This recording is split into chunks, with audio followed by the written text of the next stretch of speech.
The 186th edition of the Roy's Boys podcast starts right now. Carolina basketball family is the strongest there's ever been. There ever will be. Eight up freehand, King likes the ball. Pushes into Hubert Davis. 8 seconds. Davis trying to get free. Over to Fox. Fox, baseline. Up for the shot. Good. Off the glove. Oklahoma calls timeout. But the game is over. The game is over. Carolina has upset number 1 Oklahoma. Been ready on his second attempt. That one is no good. They battle for it. Loose ball. Recovered Marvin. He scores. With 20 seconds left to play, goes back to Michael Jordan. Jumper from out on the left. Good! 63, 62, 13, 12, 11. Georgetown with one timeout. Brent Brown looking. Throw away to Worthy. 35. The Tar Heels are going to win the national championship. Carolina with foul. He takes the timeout. Technical foul. Technical foul. Brown gets it into Williams. Here comes Williams front court. Williams on the drive. Gets it back out the head. Long outside shot. Short rebound. It's over. Carolina has won the national championship. And how about the Tar Heels? They are the national champions. The Tar Heels are the national daggum champions. And that's what it takes when you big time games. You got to compete. You do it with your brain, and you got to do it with your heart too. And that's pretty doggone good. From QCBroadcasting.com, this is the Roy's Boys podcast with your host, Josh Marlowe. What would you say to Carolina fans who are questioning whether or not it made sense to schedule this game considering the result? Well, if I'd known we were going to lose, God Almighty, I wouldn't schedule the thing. Come on, we can't operate in damn hindsight. God Almighty. If you'd told me we were going to lose, hell yeah, we wouldn't have played the game. If you'd told me we were going to beat the Lakers, I'd have scheduled them.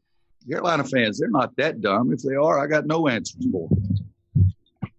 And you just heard from head coach of the Tar Heels, Roy Williams, following last night's 83-70 home loss to Marquette. It was the first home loss for Carolina this season, and the loss prevented Roy Williams from getting his 900th career win as he is chasing now Bob Knight on the all-times of wins list. And, buddy, I promised myself in the offseason that no matter what happened moving forward, I wouldn't act the way I did last year on the podcast when this team was not very good and they struggled, where I literally came on here and for 25, 30 minutes an episode complained. I feel like for the most part this season, after this team has gotten beat, I've come on here and been very positive, tried to stay in a good headspace about this team and where they were going. And I think for the most part that's been justified because they've seemed to always improve after playing bad and suffering bad losses, whether it was to NC State, Georgia Tech, that loss to Clemson before the win at Duke.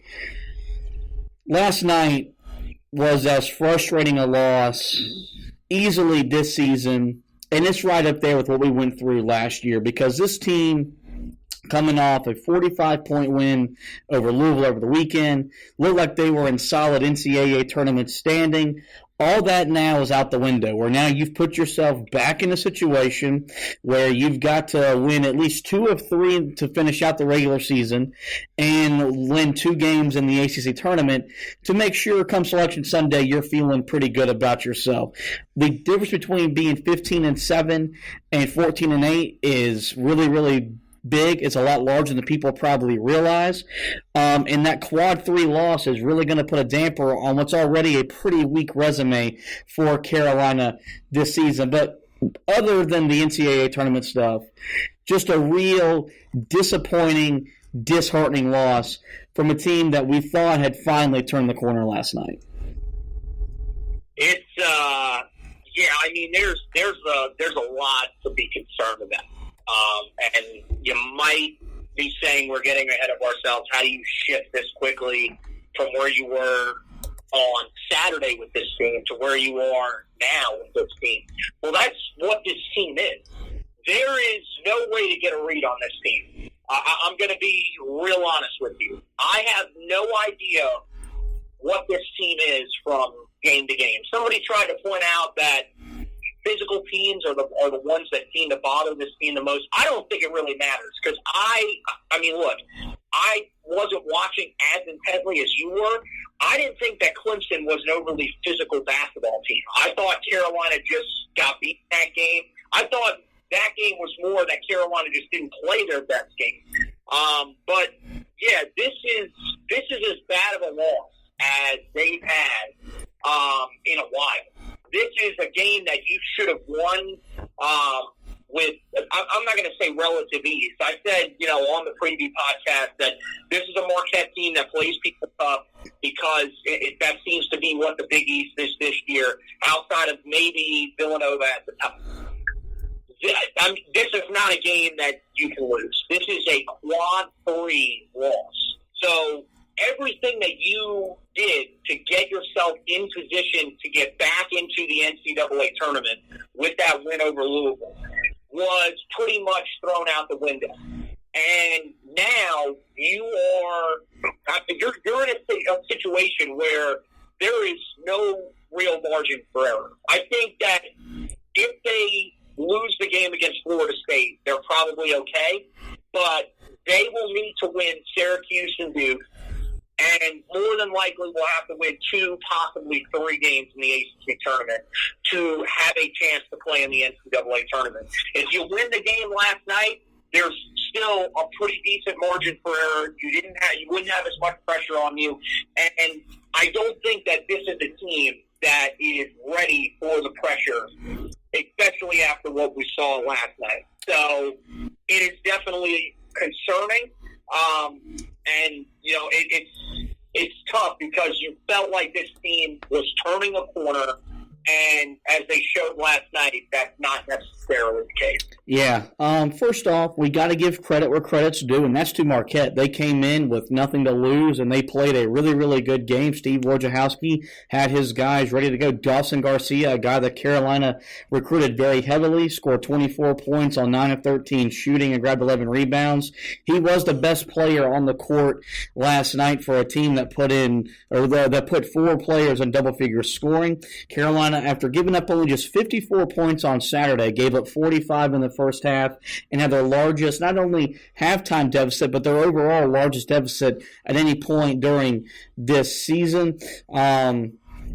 Marquette shot 52% from the field, 38% from behind the three-point line. They forced 19 turnovers and scored 19 points off of Carolina's turnovers. And I think the big thing is usually Carolina has been able to negate all of the bad stuff with their ability to pound teams on the glass.